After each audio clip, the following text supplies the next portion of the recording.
वानखेड़े में अगर हम राजस्थान के गेंदबाजों के अगर हम प्रदर्शन पर नजर डालें तो ट्रेंट बोल्ट और यूजी चहल इन दोनों ही गेंदबाजों ने तीन तीन सफलता जो है हासिल की है। उसके अलावा नांद्रे बर्गर ने 2 विकेट, तो वहीं आवेश खान को मिली है 1 सफलता।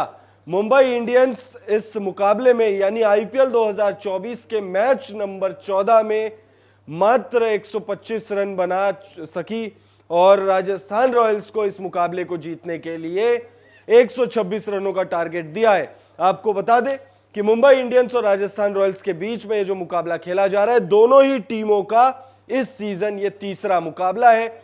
मुंबई इंडियंस के लिए जीत बहुत ज्यादा जरूरी है। मुंबई इंडियंस चाहेगी कि चाहे 125 रन बने हो, चाहे कितने भी रन बन गए, लेकिन गेंदबाज अच्छा प्रदर्शन करे। और ऐसा नहीं है कि मुंबई इंडियंस इस रन को डिफेंड नहीं कर सकती है। जसप्रीत बुमराह टीम के पास मौजूद है।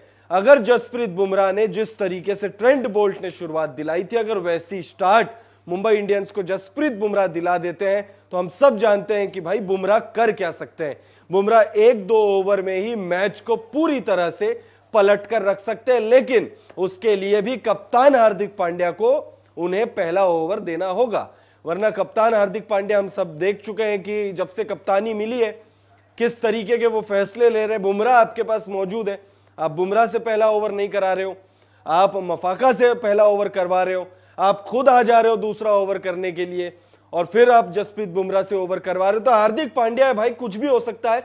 मुकाबला यहां से जीत भी सकती है मुंबई इंडियंस, मुकाबला हो सकता है 10-12 ओवर में ये मुकाबला खत्म भी हो जाए। आप बताइएगा आपको क्या लगता है कि क्या मुंबई इंडियंस जीत का खाता खोल पाएगी? अगर आप मुझसे पर्सनली पूछे, मैं मुंबई इंडियंस का फैन हूं, लेकिन मुझे नहीं लगता है मुंबई इंडियंस से मुकाबला जीत पाएगी, क्योंकि संजू सैमसन अच्छे फॉर्म में है, उनके पास जॉश बटलर है, यशस्वी जायसवाल है और रियान पराग भी रन बना रहे हैं। मतलब रियान पराग जो पिछले कुछ सीजन से रन नहीं बना रहे थे, उन पर ये आरोप लग रहे थे, आरोप क्या लग रहे थे, उन पर सवाल उठाए जाते थे। राजस्थान रॉयल्स ट्रोल होती थी, रियान पराग ट्रोल होते थे कि भाई ये कोटा का प्लेयर है, इसे क्यों खिलाया जा रहा है, फालतू में इतने पैसे दे रहे। तो रियान पराग जैसे खिलाड़ी जो पिछले कई सीजन से अच्छा प्रदर्शन नहीं कर रहे थे, वो भी खतरनाक फॉर्म में, और सिर्फ खतरनाक फॉर्म में नहीं है, राजस्थान रॉयल्स के टॉप स्कोरर है। और ऐसे में 126 रन अगर डिफेंड करना है मुंबई इंडियंस को, फिर चाहे जसप्रीत बुमराह टीम में ही क्यों ना हो, चाहे कितने भी बड़े गेंदबाज क्यों ना हो, भले ही रोहित शर्मा टीम के कप्तान नहीं है, लेकिन रोहित शर्मा होंगे मैदान पर, कुछ ना कुछ इनपुट तो वो देंगे ही। लेकिन हार्दिक पांड्या से शायद मुझे लग रहा है कि कप्तानी मुंबई इंडियंस की संभल नहीं रही है। इस बारे में भी आपकी क्या राय है, क्योंकि वो भी कमेंट करके हमें बताइएगा। हार्दिक पांड्या अचानक से इस तरीके से कप्तानी करेंगे, इसकी उम्मीद नीता अंबानी ने तो की नहीं थी, मुंबई इंडियंस के फैंस ने भी नहीं की थी। आप लोग भी कमेंट करके बताइएगा आपको क्या लगता है कि हार्दिक पांड्या मुंबई इंडियंस में जब से आए तब से उनकी कप्तानी क्यों खराब हुई है? एग्जैक्ट क्या रीजन लगता है आपको हार्दिक पांड्या के कप्तानी खराब करने के पीछे का? वीडियो को एंड करने से पहले एक बार फिर से आपको स्कोर कार्ड बता देते हैं। इस मुकाबले में मुंबई इंडियंस ने टॉस गंवाकर पहले बल्लेबाजी की थी और मुंबई इंडियंस की तरफ से टॉप स्कोरर हार्दिक पांड्या रहे। उन्होंने 34 रनों की पारी खेली है। मुंबई इंडियंस के लिए 7 बल्लेबाजों ने जो है सिर्फ दहाई के आंकड़े से भी अंदर का स्कोर बनाया, जिसमें से 3 बल्लेबाज 0 पर आउट हुए हैं। 3 बल्लेबाज 0 पर आउट होते हैं, 4 बल्लेबाज दहाई का आंकड़ा भी नहीं पार कर पाते हैं, उसमें से भी 2 बल्लेबाज सिर्फ 30 का आंकड़ा पार कर रहे हैं और बाकी सब बल्लेबाज 30 से नीचे नीचे नीचे नीचे नीचे। मुंबई इंडियंस तीसरे मुकाबले में जीत के लिए मैदान पर उतरी तो थी। तीसरा अपना मुकाबला आईपीएल यानी टूर्नामेंट का ये 14वां मुकाबला है, लेकिन फर्स्ट इनिंग के स्कोर के आधार पर लगता तो नहीं है कि मुंबई इंडियंस ये मुकाबला जीतेगी। लेकिन क्रिकेट में फिर वही बात दोहराऊंगा, it's not over until it's over. Comment करके आप बताइएगा आपको क्या लगता है मुंबई इंडियंस इस मुकाबले को जीत पाएगी या नहीं, अपनी राय जरूर दीजिएगा। मिलते हैं अगले वीडियो में, thank you so much. IPL 2024 का मैच नंबर 14 मुंबई इंडियंस और राजस्थान रॉयल्स के बीच में खेला जा रहा है और इस मुकाबले में फर्स्ट इनिंग के हिसाब से मुंबई इंडियंस की नैया जो है वो डूबती हुई नजर आ रही है। मुंबई इंडियंस बहुत ही बुरे सिचुएशन में खड़ी है। मुंबई इंडियंस इस मुकाबले में लगभग हार गई है।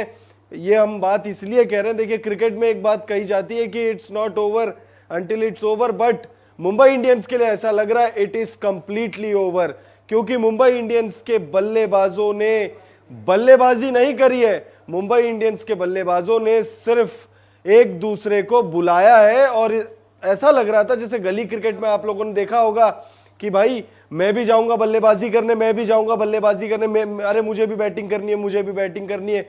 कुछ ऐसा ही सिचुएशन मुंबई के वानखेड़े स्टेडियम में हमें देखने को मिला है। मुंबई के वानखेड़े स्टेडियम में मुंबई इंडियंस अपना आईपीएल 2024 का तीसरा मुकाबला खेलने के लिए मैदान पर जब उतरी, तब ऐसा लगा कि इस मुकाबले में जीतकर मुंबई इंडियंस इस सीजन अपने जीत का खाता खोलेगी। देखिए हम सबको पता है मुंबई इंडियंस का ये इतिहास रहा है कि मुंबई इंडियंस अपने शुरुआती कुछ मुकाबले जो है वो हार जाती है। शुरुआती मुकाबले हारने के बाद मुंबई इंडियंस टूर्नामेंट में ऐसी पकड़ बनाती है कि वहां से टूर्नामेंट भी जीत जाती है। लेकिन वो काम रोहित शर्मा किया करते थे, अब टीम जो है हार्दिक पांड्या के हाथों में, और ऐसा लग रहा है कि हार्दिक पांड्या के बस की है नहीं। बहरहाल तमाम बातों पर चर्चा करेंगे, क्यों हम कह रहे हैं कि हार्दिक पांड्या के बस की बात नहीं है, या ये हम कह रहे हैं या सोशल मीडिया पर ये बातें चल रही है, तमाम चीजों पर चर्चा करेंगे। लेकिन उससे पहले अब तक मैच में क्या कुछ घटा है वो भी देख लेते हैं। फर्स्ट इनिंग में क्या स्कोर रहा है। बहरहाल स्कोर बताने का मूड तो नहीं है, लेकिन जो वाहियात खेल मुंबई इंडियंस के बल्लेबाजों की तरफ से हमें देखने को मिला है, फिर चाहे रोहित शर्मा हो, तिलक वर्मा हो, हार्दिक पांड्या हो, कोई भी बल्लेबाज का आप नाम ले लीजिए, किसी ने भी कुछ ऐसी बल्लेबाजी नहीं की जिसे देखकर लगा वाह ये टीम 5 बार की चैंपियन है। सब चीजों पर चर्चा करेंगे, लेकिन सबसे पहले स्कोर कार्ड देख लेते हैं। मुंबई इंडियंस और राजस्थान रॉयल्स के बीच में आईपीएल 2024 यानी 17वें सीजन का मुकाबला नंबर 14 वानखेड़े में खेला जा रहा है। मुंबई इंडियंस के होम ग्राउंड में यह मुकाबला खेला जा रहा है। टॉस होता है, टॉस संजू सैमसन जीतते हैं और पहले गेंदबाजी करने का फैसला करते हैं। फैसला बिल्कुल सही है, क्योंकि वानखेड़े में सेकंड इनिंग में चेस करना बहुत आसान है। आसपास समुंदर है, ओस होती है, और उसमें बॉल जो है सेकंड इनिंग में साबुन की टिकिया बन जाती है। बल्लेबाजों के लिए रन बनाना बहुत आसान हो जाता है, स्पिनर्स के लिए गेंदबाजी थोड़ी मुश्किल हो जाती है। लिहाजा संजू सैमसन पहले गेंदबाजी करने का फैसला करते हैं, और संजू सैमसन का यह फैसला पहले ही ओवर से सही साबित हो जाता है।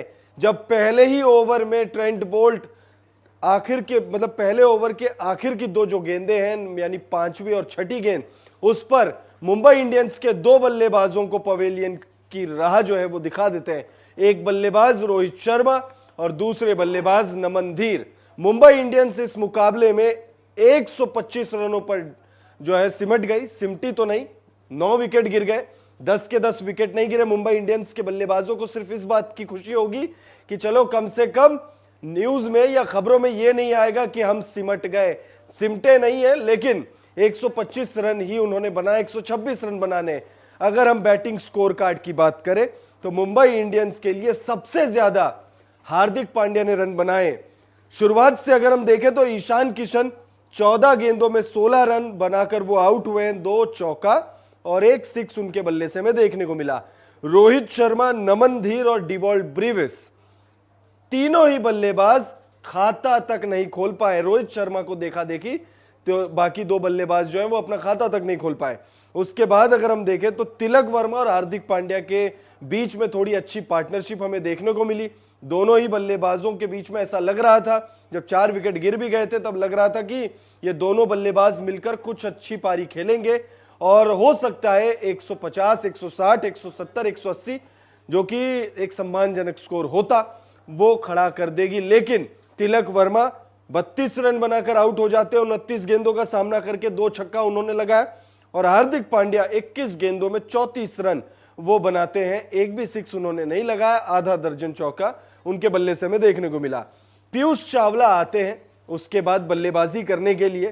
टीम डेविड से पहले हार्दिक पांड्या पीयूष चावला को भेजते हैं।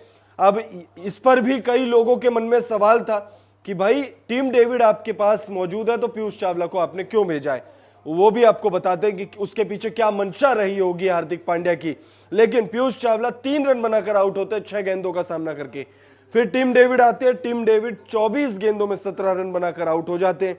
गेराल्ड कॉट्जे 4, बुमराह 8 रन बनाकर नाबाद है। आकाश मडवाल 5 गेंदों में 4 रन बनाकर नॉट आउट लौटे हैं। 125 रन पर मुंबई इंडियंस की टीम जो है अपनी पारी खत्म करती है। 126 रन राजस्थान रॉयल्स को बनाने हैं और 126 रन ऐसा लगता है बहुत आसानी से, बहुत ही आराम से राजस्थान रॉयल्स इस मुकाबले को जीत जाएगी। लेकिन कुछ भी हो सकता है, मुंबई इंडियंस इस मुकाबले में कमबैक कर सकती है, लेकिन सेकेंड इनिंग में चेस करना बहुत आसान है वानखेड़े में।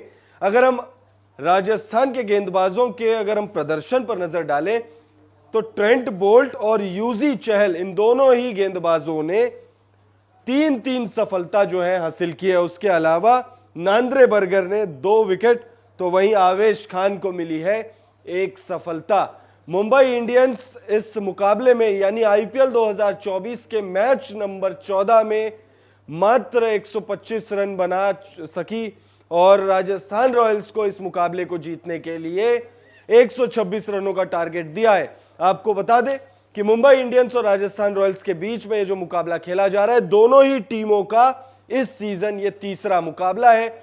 मुंबई इंडियंस के लिए जीत बहुत ज्यादा जरूरी है। मुंबई इंडियंस चाहेगी कि चाहे 125 रन बने हो, चाहे कितने भी रन बन गए, लेकिन गेंदबाज अच्छा प्रदर्शन करे। और ऐसा नहीं है कि मुंबई इंडियंस इस रन को डिफेंड नहीं कर सकती है। जसप्रीत बुमराह टीम के पास मौजूद है। अगर जसप्रीत बुमराह ने जिस तरीके से ट्रेंट बोल्ट ने शुरुआत दिलाई थी, अगर वैसी स्टार्ट मुंबई इंडियंस को जसप्रीत बुमराह दिला देते हैं तो हम सब जानते हैं कि भाई बुमराह कर क्या सकते हैं। बुमराह 1-2 ओवर में ही मैच को पूरी तरह से पलट कर रख सकते हैं, लेकिन उसके लिए भी कप्तान हार्दिक पांड्या को उन्हें पहला ओवर देना होगा। वरना कप्तान हार्दिक पांड्या हम सब देख चुके हैं कि जब से कप्तानी मिली है किस तरीके के वो फैसले ले रहे हैं। बुमराह आपके पास मौजूद है, आप बुमराह से पहला ओवर नहीं करा रहे हो, आप मफाका से पहला ओवर करवा रहे हो, आप खुद आ जा रहे हो दूसरा ओवर करने के लिए और फिर आप जसप्रीत बुमराह से ओवर करवा रहे हो। तो हार्दिक पांड्या है भाई, कुछ भी हो सकता है। मुकाबला यहां से जीत भी सकती है मुंबई इंडियंस, मुकाबला हो सकता है 10-12 ओवर में यह मुकाबला खत्म भी हो जाए। आप बताइएगा आपको क्या लगता है कि क्या मुंबई इंडियंस जीत का खाता खोल पाएगी? अगर आप मुझसे पर्सनली पूछे, मैं मुंबई इंडियंस का फैन हूं, लेकिन मुझे नहीं लगता है मुंबई इंडियंस से मुकाबला जीत पाएगी, क्योंकि संजू सैमसन अच्छे फॉर्म में है, उनके पास जॉश बटलर है, यशस्वी जायसवाल है और रियान पराग भी रन बना रहे हैं। मतलब रियान पराग जो पिछले कुछ सीजन से रन नहीं बना रहे थे, उन पर ये आरोप लग रहे थे, आरोप क्या लग रहे थे, उन पर सवाल उठाए जाते थे।